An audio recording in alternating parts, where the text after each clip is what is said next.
लोगों ने हमारे हिंदू हृदय सम्राट बाला साहब ठाकरे जी का हिंदुत्व का जो मुद्दा है, जो हिंदुत्व के विचार हैं, उनकी भूमिका है, उसे आगे ले जाने का फैसला हम लोगों ने किया है। जो महाविकास आघाड़ी में हमारे लगभग देखो 50 एमएलए हो गए, 40 और 10 सहयोगी, ऐसे 50 एमएलए एक साथ में अगर ऐसी भूमिका लेते हैं तो इसका कुछ बड़ा कारण होगा। ऐसे छोटे मोटे कारण से ऐसा कोई बड़ा डिसीजन कोई लेता नहीं। आज एक सर्वसाधारण अगर कारपोरेटर, एक पार्षद भी ऐसा डिसीजन लेता नहीं, तो 50 एमएलए ऐसा डिसीजन, ऐसी भूमिका क्यों लेते हैं, इसका कुछ रीजन है, इसका विचार करने की आवश्यकता थी।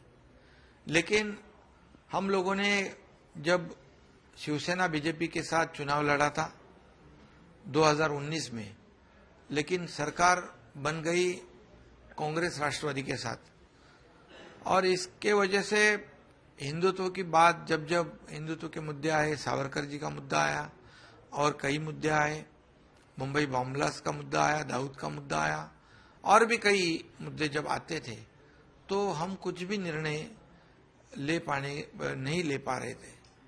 और इसलिए, और दूसरी बात है, जो हमारे 40-50 विधायक जो है, उनके चुनाव क्षेत्र में भी काफी कठिनाइयों का सामना उनको करना पड़ रहा था, क्योंकि अन्य जो हमारे घटक पक्ष है वो उनको जो वहां पर उनके सामने जो पराजित हुए थे, उनको उनकी ताकत बढ़ाने का काम अन्य घटक पक्ष कर रहे थे।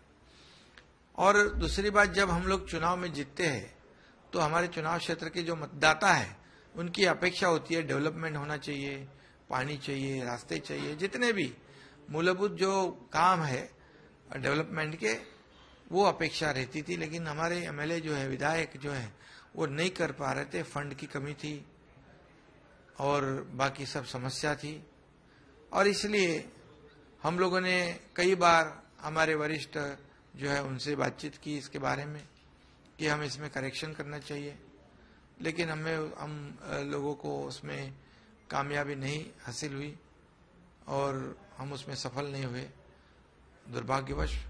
और इसलिए ये भूमिका हमारे 40-50 विधायकों ने ली। सर, अब सरकार बन गई, लेकिन यहाँ से मामला अभी भी अदालत में है, निर्वाचन आयोग तक भी शायद बात जाएगी, विधान भवन और बाकी जगहों पे चर्चा हो चुकी है पहले ही, तो आने वाला रास्ता भी बहुत आसान नहीं होगा, खासकर पार्टी स्तर पर देखा जाए तो।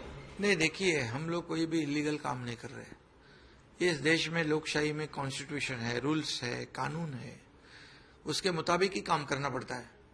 और आज हमारे पास मेजोरिटी है, जितनी 2/3 लगती है उससे ज्यादा है, और इसलिए जो निर्णय हम लोगों ने लिया है वो बिल्कुल लीगल है, वैलिड है, और स्पीकर ने भी हमें रिकॉग्नाइज किया है।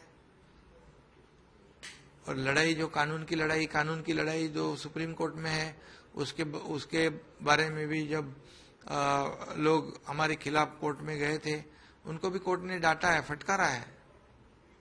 तो निश्चित रूप से हम लोग कोई भी गैर कानूनी काम किया नहीं है, और जिन्होंने किया है उनके खिलाफ कोर्ट निर्णय लेगा। फ्लोर टेस्ट हो गई है, स्पीकर का चुनाव हो गया है, सरकार विश्वासदर्शक मत पारित हुआ है, और लोकशाही में जो जो करना है वो कर लिया है। अब ये सरकार 170 विधायक वाली सरकार है, मजबूत सरकार है। ये सरकार लोगों को न्याय देगी। ये आम आदमी, मतलब जो सर्वसामान्य जो मानुष कहते हैं, उसकी सरकार है। ये सभी लोगों को न्याय दिलाने वाली सरकार है।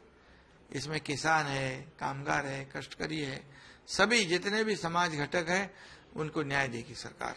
सर, आप मुख्यमंत्री बनेंगे, पहला आश्चर्य ये था, देवेंद्र जी, ये आश्चर्य हमारे लिए तो था, लेकिन आपके लिए ये चीजें कब साफ हुई, कब आपको? देखिए, सब लोग एंटिसिपेट कर रहे थे, पब्लिक में ऐसा ही परसेप्शन था कि भारतीय जनता पार्टी जो है ये सत्ता के लिए कुछ भी करती है, लेकिन उन्होंने बता दिया है सभी देशवासियों को कि ये 50 लोगों ने एक हिंदुत्व की भूमिका ली है, एक वैचारिक भूमिका ली है, और इनका एजेंडा जो है डेवलपमेंट का, हिंदुत्व का, तो इन्हें सपोर्ट करना चाहिए। और उन्होंने हमको सपोर्ट किया। उनके पास ज्यादा संख्या और ज्यादा विधायक होने के बावजूद, और आप जानते हो कि हमें तो उन्होंने मुख्यमंत्री पद के लिए समर्थन दिया, और आदरणीय प्रधानमंत्री नरेंद्र जी मोदी साहब ने मुझे ये भी कहा, इस राज्य को आगे बढ़ाओ, राज्य को विकास की ओर ले जाओ, इस राज्य में जितने भी डेवलपमेंट के प्रकल्प है वो करो। केंद्र सरकार और मैं खुद आपके पूरे पीछे पूरी ताकत से खड़े हैं, ये भी उन्होंने कहा। तो ये सबसे बड़ी बात है। और केंद्र सरकार भी साथ में है, और हम लोगों ने कोई गैर कानूनी काम नहीं किया। जो प्री पोल अलायंस जो हुई थी शिवसेना और भाजपा की, हम वही पार्टी के साथ अलायंस कर रहे हैं। सर, कल आपने प्रेस कॉन्फ्रेंस में एक बड़ी बात कही थी कि आने वाले चुनाव में 200 सीटों का लक्ष्य रहेगा भाजपा और शिवसेना युति का। तो आपके पास फिलहाल जो विधायक हैं 40 के, अगर दिखे तो 80 या 50, कम से कम डबल करना पड़ेगा। नहीं, क्यों ऐसे डबल करना है? हमारे पास अभी 170 है दोनों मिला के, तो खाली संख्या कितनी 30 ही बचे, 200 से ज्यादा आ सकते हैं।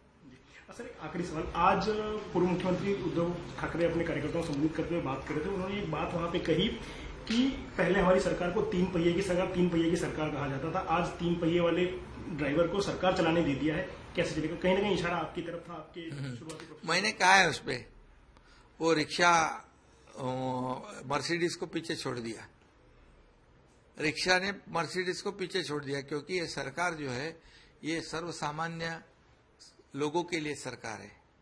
ये समाज के हर घटक को न्याय दिलाने वाली सरकार है। और देखिए, हम लोग ऐसा काम करेंगे कि ये सरकार हर एक घटक को, हर एक व्यक्ति को लगे कि ये मेरी सरकार है, ये मेरे लिए काम करेगी, ये फर्क होगा।